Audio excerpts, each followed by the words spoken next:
Assalamualaikum warahmatullahi wabarakatuh. Ibu dan Bapak Guru, salam dan bahagia.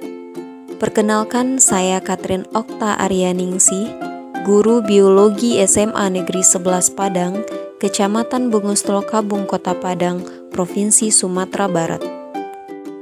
Pada kesempatan kali ini, saya ingin berbagi pengalaman selama mengikuti pelatihan mandiri di platform Merdeka Mengajar, yaitu pada topik 2, Merdeka Belajar, dengan aksi pilihan menyebarkan pemahaman Merdeka Belajar.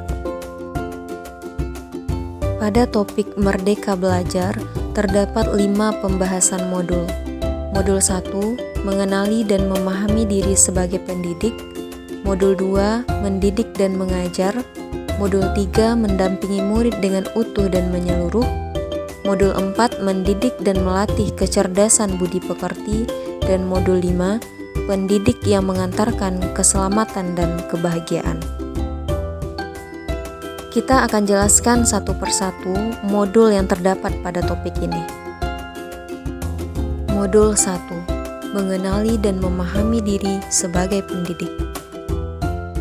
Dalam kurikulum Merdeka, peran guru adalah sebagai penggerak dalam Merdeka Belajar. Kita sebagai guru bertanggung jawab penuh atas keberhasilan implementasi kurikulum Merdeka. Efektivitas pembelajaran dapat dilihat dari karakteristik seorang guru dalam mengajar dan karakteristik siswa dalam menerima pembelajaran.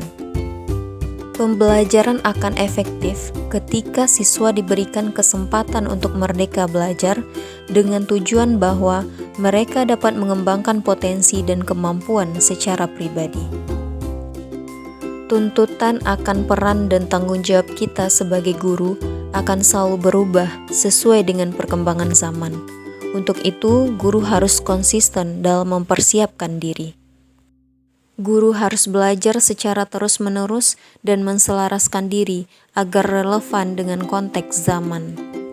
Kemudian, guru juga harus mampu menyesuaikan diri dengan terus beradaptasi mengikuti perkembangan ilmu pengetahuan dan teknologi.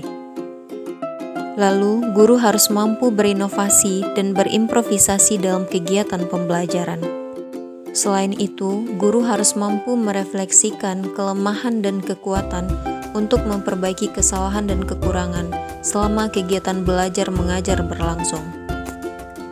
Sebagai pendidik, kita harus konsisten memaknai dan menghayati pribadi kita sebagai manusia yang merdeka dan terus belajar. Bapak dan Ibu, siswa kita memang sudah jauh berbeda dengan kita. Bukan berarti mereka tidak memerlukan kita lagi sebagai guru. Namun, mereka tetap butuh kehadiran kita di dalam kelas. Karena kita sebagai pendidik berperan penting dalam membentuk karakter siswa.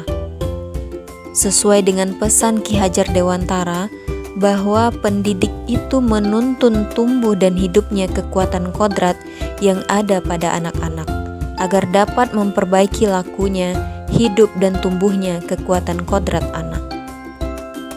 Modul 2, mendidik dan mengajar. Seringkali kita menemukan banyak siswa yang pintar, tapi memiliki attitude dan nilai budaya yang kurang baik. Padahal, kecerdasan dan attitude harus sama-sama dimiliki oleh siswa.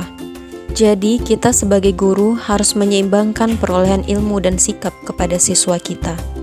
Nah, kali ini kita akan menjabarkan apa definisi dari mendidik dan mengajar itu, apa perbedaan dari keduanya, dan bagaimana cara kita mendidik dan mengajar agar siswa mampu menjadi manusia yang seutuhnya. Mengajar adalah proses menyampaikan ilmu atau manfaat bagi hidup kepada siswa secara lahir maupun batin. Mengajar merupakan salah satu bagian dari mendidik. Sedangkan mendidik adalah menuntun segala kodrat yang ada pada siswa agar mereka semakin baik adabnya dan dapat mencapai keselamatan dan kebahagiaan yang setinggi-tingginya, baik itu sebagai manusia maupun sebagai anggota masyarakat. Kita sebagai guru tidak akan bisa menentukan dan berkehendak terhadap hidup tumbuhnya siswa. Yang bisa kita lakukan hanya menuntun tumbuh dan hidupnya kekuatan-kekuatan tersebut. Karena setiap siswa tumbuh berdasarkan kodratnya masing-masing.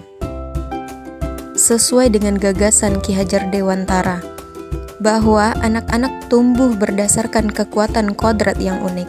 Tidak mungkin pendidik bisa mengubah padi menjadi jagung, atau sebaliknya. Setiap siswa memerlukan tuntunan dari kita sebagai guru. Ada siswa yang tidak memperoleh kesempatan untuk tuntunan yang baik, sehingga ia cenderung gagal dalam mengembangkan potensinya. Ada siswa yang memperoleh kesempatan, namun potensinya tidak juga berkembang, karena ada pengaruh-pengaruh yang membatasi tumbuh kembangnya potensi tersebut. Sebagai guru, kita harus mampu membangun keadaan dan suasana pembelajaran yang kondusif agar siswa kita mampu tumbuh dan berkembang sesuai dengan kodratnya. Bapak dan Ibu, mari bersama-sama kita terus belajar demi meraih tujuan pendidikan menjadi manusia merdeka, yang kelak menuntun siswa kita untuk menjadi manusia merdeka pula. Demikian penjelasan pada video pembelajaran kali ini. Kita lanjutkan di part kedua. Wassalamualaikum warahmatullahi wabarakatuh.